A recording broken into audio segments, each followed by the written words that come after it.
Home is where connections are made, memories are formed, and ideas are born. And no one knows home better than NFM. Thanks for tuning in to I Am Home, the podcast that goes deeper than trends and dives into what it means to make your house a home.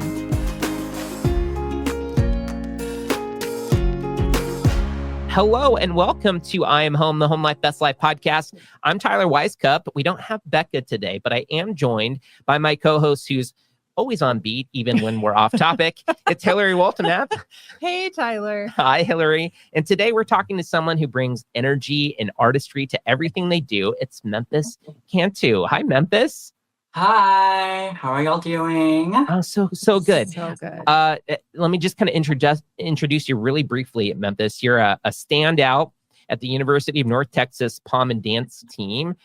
You're a visual arts student. You're someone who's just as passionate about choreography as you are about your cat, Malachi. Yes. And I'm so excited to talk to you about all of that, about what it's like to perform at the collegiate level, growing up in your hometown. And I know that you've been kind of working on a home project as well. So really excited to get into this topic with Memphis. But before we do, let me tell you why we're even doing this podcast. And that's because NFM is more than just your everything home store.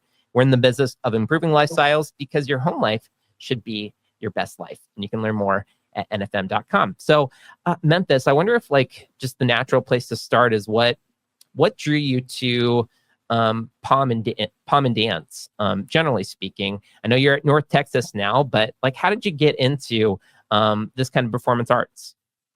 I've always been a very art kind of kid. I have 3 older brothers, and we all kind of were into different branches of study. So I grew up and I mainly did theater in middle school.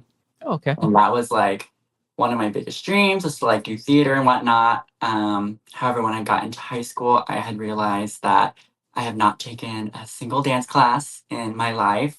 And I should probably get onto that if I wanted to pursue it. So I took a dance class in high school for my PE credit, and kind of the rest is history. I made some really good friends in that class, and I had no idea what dance team or drill team was in Texas or high school. And all of a sudden, all of my friends in the class were on our high school's dance team. And I was like, I would love to do that. I really want to try that out. It looks like so much fun. I think I just really clicked with just dance as an art form and as a way to just stay active and healthy. So I kind of went on a full steam ahead on dance and took classes outside of high school and just prepared to be on my audition for my high school's dance team. I was so incredibly thankful to make it my junior year and for my senior year. Then when senior year came around, everyone was talking about college. I was so set on going out of state and doing something completely different. I was originally a fashion design major. I've been sewing my whole life. It is such a therapeutic thing for me. My grandfather taught me how to sew growing up. Oh, wow. So that was just something that I wanted to continue doing. And so I applied to a lot of out-of-state colleges. And then I had a couple friends, if I can shout them out, Bella Jahanara on Tech's Palm Squad and Caroline Bruhorn at UT. They auditioned for their college teams, and they were like, you can't just stop now. You have to keep going. I really didn't start truly dancing until sophomore year of high school. And my director and my friends were like, you've made so much progress. Don't stop now. So I found UNT, never heard of it before. I truly found the school from the dance team. Oh, wow. And I was like, I would love to audition for that. There were obviously other schools I was looking into for teams, SFA, UTSA, but UNT just really stood out to me. They have one of the, oh, my cat. You have There's one Malachi. of the, Awesome. The famous Malachi. Yes. But UNT has one of the better art programs in Texas.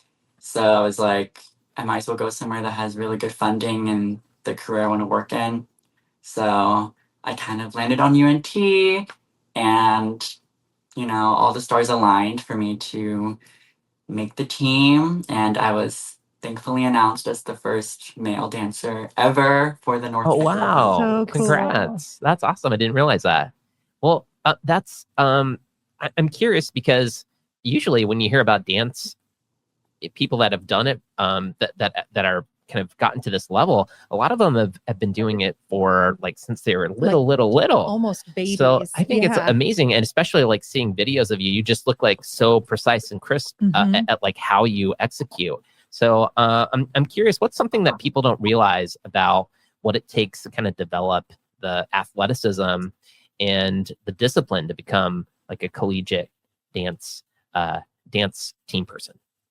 I truly think it is exactly like you said, discipline and just passion. Obviously, like you said, a lot of people do start very young.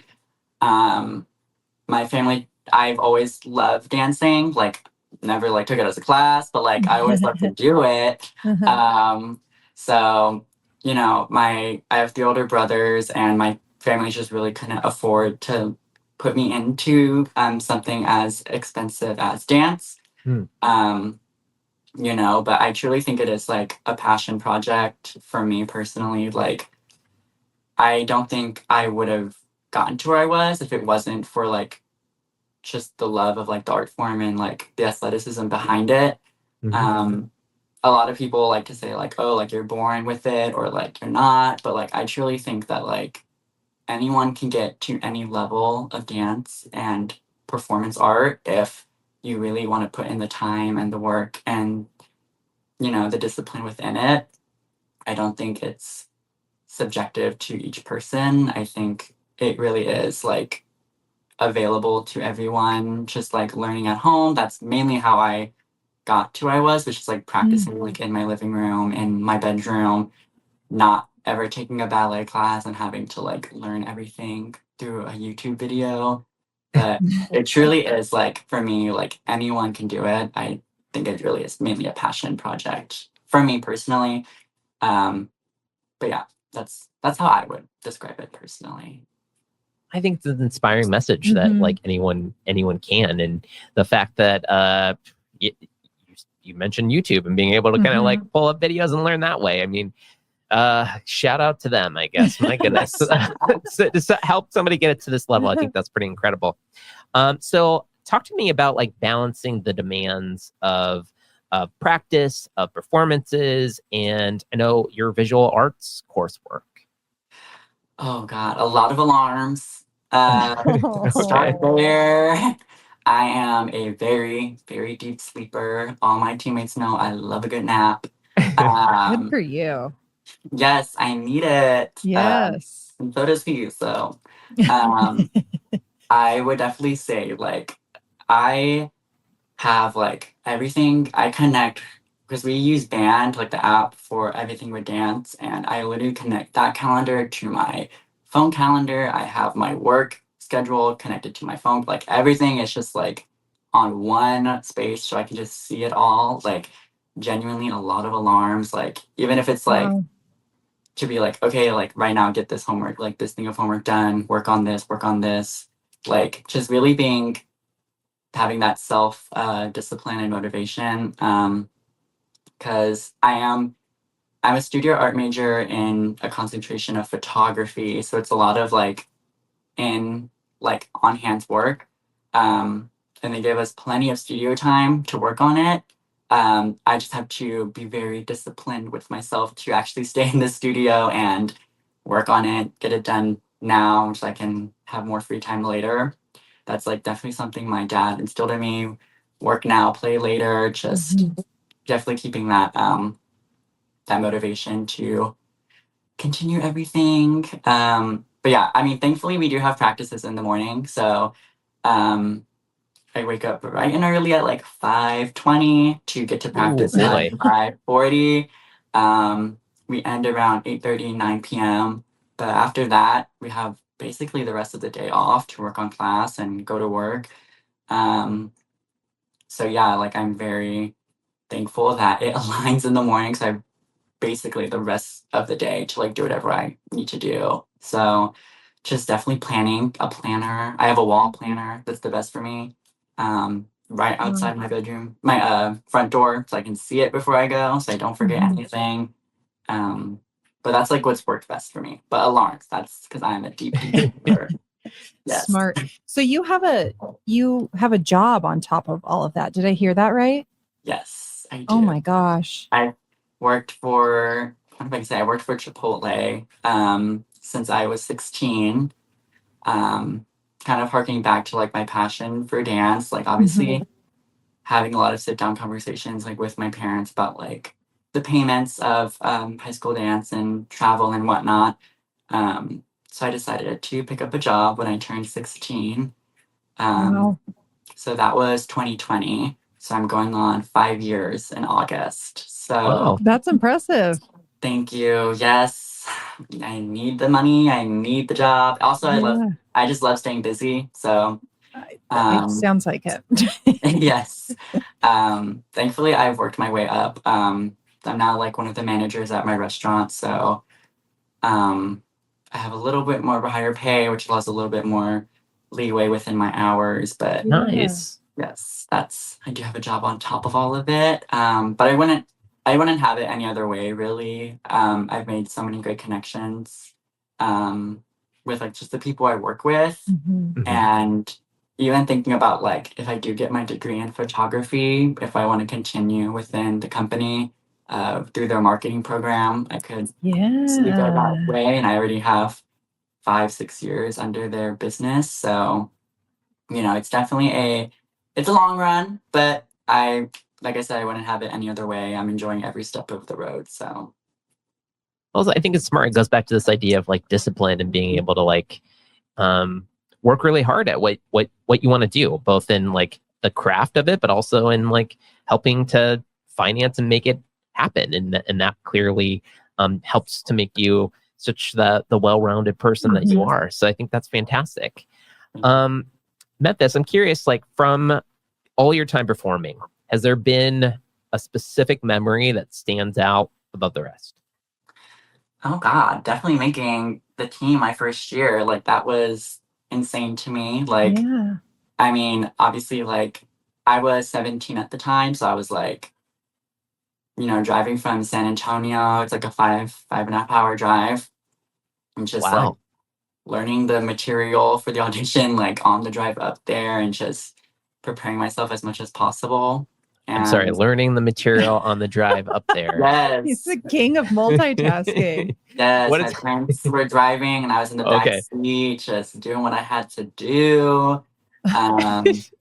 What is that? That's just all visual, and that because of your training in high school, I assume like you had like the foundation, so you're just kind of like mentally preparing and kind of memorizing what you needed to be able to do to perform the specific moves that help qualify you. Is that right? Yes. They gave us the like audition material 24 hours before. So I remember I like went to school. 24 hours. What? Okay. And I was like, all right, here we go. Like I told my director, I was like, you're helping me learn this like now. Like I'm leaving and like I'm leaving school early. Like I'm making it to this audition. So I remember she just helped me learn this material, and then I went on that drive and was just in the back seat like trying to like count it out to myself, without the video, and then watching the video, and then with the music, just trying to like get it as good as possible. So when I got there, I could sleep, wake up early, and get ready for the audition. But yeah, like I said, like I love being busy. So like honestly, like I just love anything that kind of feels like a trip, like a road trip, even though to my parents it was not. Because it was definitely a little of a bit of a hassle. But I was like having the time of my life. I really was like. So you weren't like stressed. I mean, having 24 hours of trying to figure it out in a 5-hour drive. I don't know how much time you had when you got there, but like talk me through the mental state that you were in. Oh, I was stressed. I was stressed. Okay. But I kind of just told myself like, what happens happens. It's not the end of the world. If it's not meant to be, it's not meant to be. I obviously went into it knowing that there has there was never like a male dancer on the Right, team yeah. ever, and they've been around since like the 70s. So I was like, all right, like, you know, maybe I'm not going to be the first one. Maybe it's not time for me. But, you know, you put in everything you could, you practice as much as you can. I was like the last one of my friends to audition for their college dance team. So I was like, everyone was like, all right, you're the last one. Like, let's get it going. Like, let's see what happens. And I was like, so I did kind of feel that pressure a little bit because I was like, Mhm. we had like a kind of like a signing, like celebration at our high school. And they're like, okay, like the moment you make it, like you need to let us know so we can like plan it out, like get all the tables set up. And I was like, okay, like I just gotta be really embarrassing if I said I didn't make it. But you know, Mhm. I mean, I definitely do believe like what's meant to happen happens. I'm not going to obviously in the moment like dwell, linger in it, you know, have your moment, feel your emotions, but I have to realize I need to give myself grace. If it doesn't happen the way I hope and dream it happens, Mhm. you know, every door closing is just another one for me to go to, you know what I mean? So Mhm. Mhm. I Mhm. definitely had that stress on me. And I would feel really bad if I made my parents drive out that far and not make it. So, um, you know, there was a little bit of pressure, but like I said, I put everything I had into it to prepare. So Yeah. I did what Well, I do you had. remember the routine and like what you did and like if like were there moments in it that you're like, oh geez, that was bad. I know that they saw that, or like talk me through that. I'm curious, like that moment and then afterwards and then getting the call.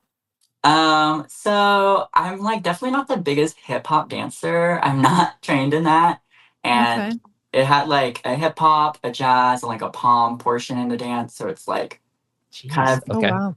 it wants to like see how you do in every kind of style that we work on.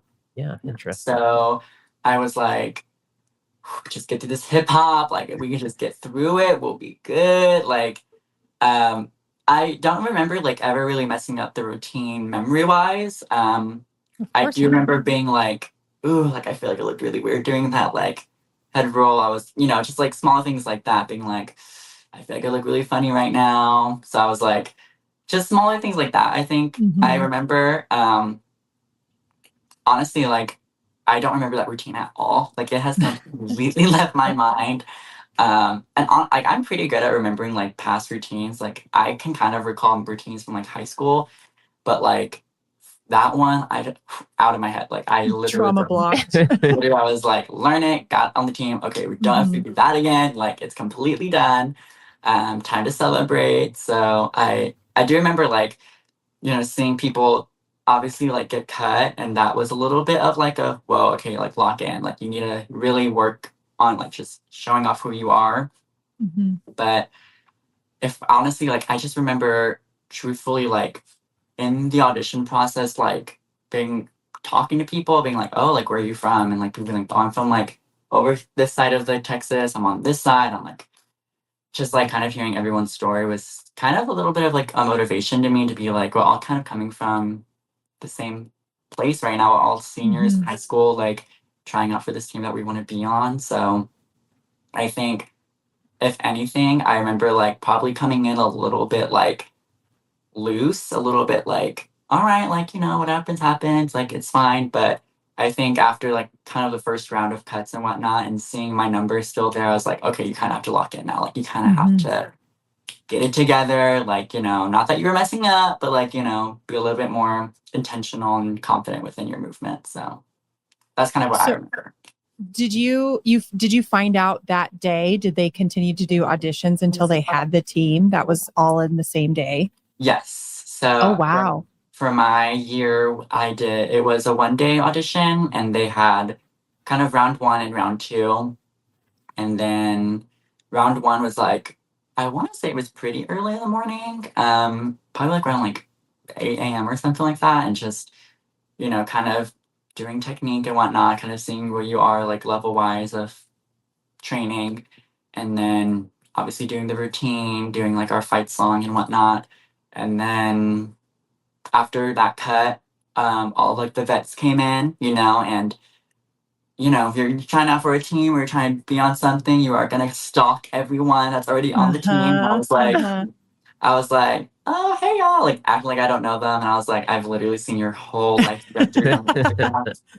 So I was like, that was a little nerve-wracking, but, I think I was, with the people I had, like, kind of met in the first round, were like, okay, we made it to the second round, let's keep going. Like, nothing can really stop us from now. We've already showed them technique and everything, or training. Now it's just kind of showing them performance. So, I think, yeah, it was all one day, but it was I remember being so fast, except for that like little break in between the two parts. Mm, I was like obviously pretty nerve wracked because we're like mhm. waiting to see who makes it to round two. But I was like, I remember honestly the day going pretty fast. I think they kind of had who they wanted after the first couple times of us doing the routine. Um, so I was like, just enjoy the moment. I remember I was in theater, I was like, people would tell us nerves are like the same feeling, like it gives the same message to your brain as excitement. I don't know if that's Mm. true. Like I said, I'm a photography major, but I don't know if that's like at all true. So that's what my teacher used to tell us. And so whenever I do get nervous, I'll just be like, switch it. Just like switch your brain to thinking it's like you being excited or you being, Mhm. you know, happy for something rather than being like nervous and scared. So, Mhm. and then I like when, that mentality. right. Yeah. And then obviously having a good time goes by faster. Why would you want Mhm. to be nervous and make it go by longer? I was like, just have as much fun as possible and just get it done as quickly as possible and just live in the moment. That's kind of how I try to live every day. Just live in the moment, not Mhm. try to put too much pressure on myself. Um, I think that's just how I work best, just day by day, day by day. Yeah. And what I find one of the more impressive things I find about dance, like it's one thing to have the routine memorized, like nail every move, but you also have to like smile and do these like fun facial expressions. Like my concentration face is not cute. So is that something that they're also looking at like the college level? Is it going as far as like facial expression, or do they call it facials? Is that what they? Yeah. Yeah. Is that something they're considering at like the collegiate level too? Oh, definitely. I mean, I think we always try to talk about like our performance quality. Like, you Mhm. know, you can nail like I mean, even in high school, like I remember my director, she had a slideshow of like facials that we had to like work on, and I was like, Wow. she's like, you can nail this amazing turn sequence, this jump combo, whatever, but like if you were just staring dead faced into the audience, like it's gonna look kind of awkward. So Uh-huh. having to kind of balance the two. Um, I think, like you said, like muscle memory of like the routine. Um, that your whole face is a muscle. That's kind of what I've Yeah. been told. So, by like my coaches and my directors being like, your face is also a muscle. Like, thinking about like, oh, pointing your toe or like putting your arm in this position at this count, put like a facial at that point. So Mhm. practicing it with your facials when it comes to like the stage or like the floor where you're performing it, you're gonna hit that. You're gonna hit that same facial every time. It's kind of like Mhm. practicing your body to, because with dance, your whole body is your instrument. So Mhm. having to really tune into like every aspect of your body that you're performing with, and that could be like literally any like aspect of your body. Like performance quality goes with everything, like how you knock your head, how you whip your hair, how Mhm. you want to like move your body to like this certain beat. Like it is dance team at the end, so unison and uniformity is obviously a really big part of it. But having your own little spice and your own little flair to like how you perform is kind of how you hark back into your performance quality, which makes you like stand out compared Mhm. to other people. Because I mean, there's hundreds of people auditioning for the same spot that you want on this team, hundreds Mhm. of people auditioning for like this same opportunity. It's not just with like dance team, it's really with like any aspect of dance that you audition for. So kind of balancing like what makes you unique, adding that to your performance quality while still maintaining the muscle memory and the cleans of the routine that you have to learn.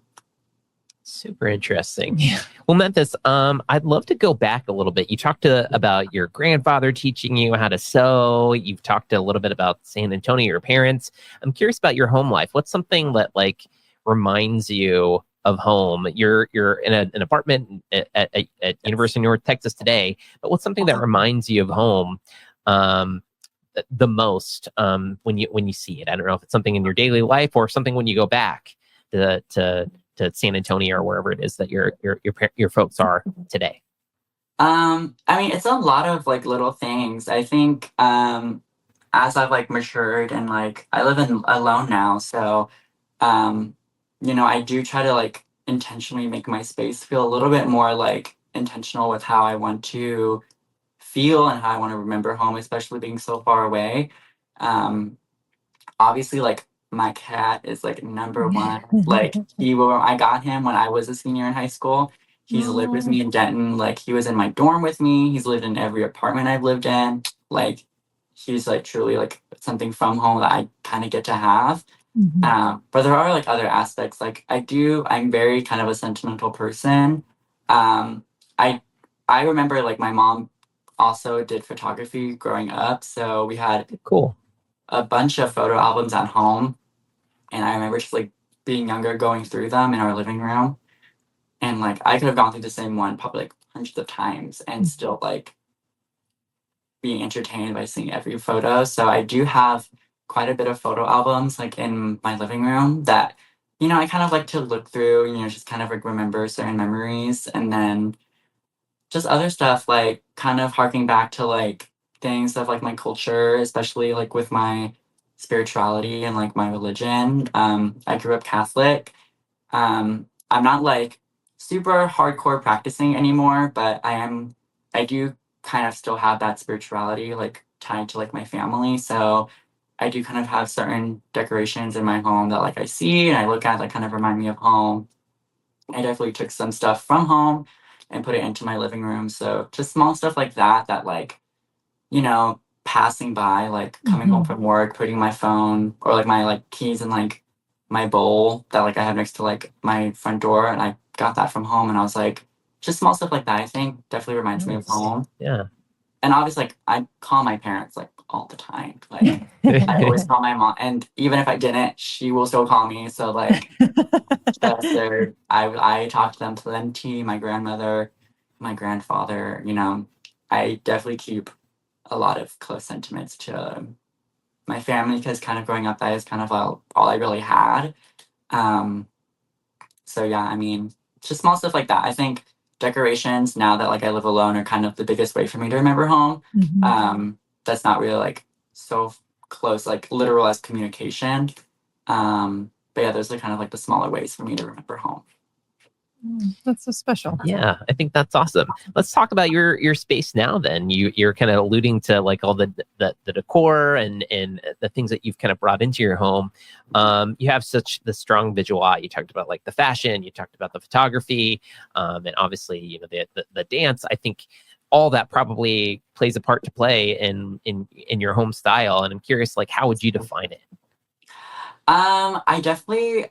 Okay, so I remember when I was talking to Chelsea, I believe, who helped me get like my furniture for my apartment with NFM. I was like, look, me and my mom's favorite TV show, I have probably seen it 12, like hundreds of times through. Like I can recall episode by episode with my mom is Sex in the City, And I was like, I finally like live alone. I'm kind of having my Carrie Bradshaw moment. Yes. So definitely like kind of harking back to that, I think is something that I kind of took inspiration from.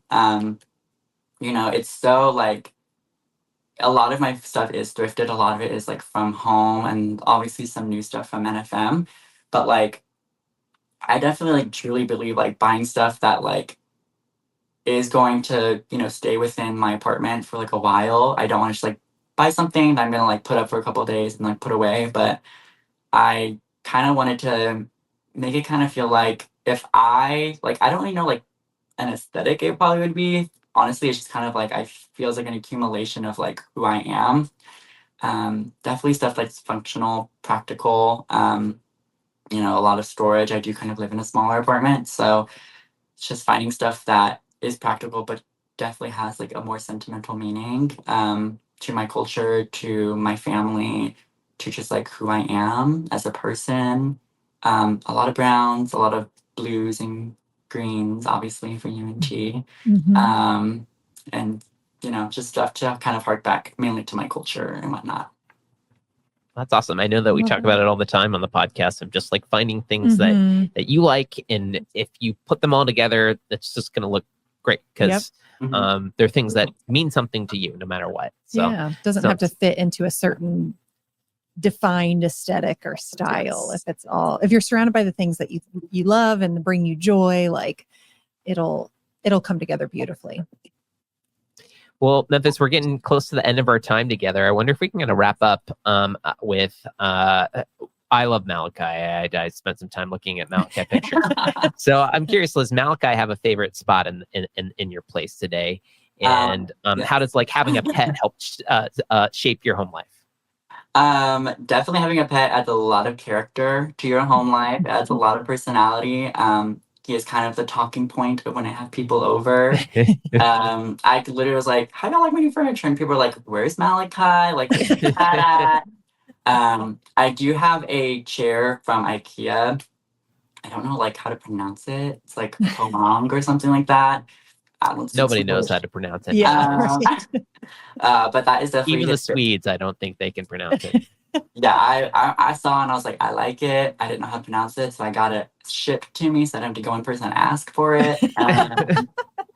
But yeah, it's like a reclining cloth chair. It has like an ottoman with it. He loves to sleep on that. It's right next to the window. He gets all that warmth. I kind of call it his little spot. You can see because there's a bunch of cat hair on it that I have to keep looking at.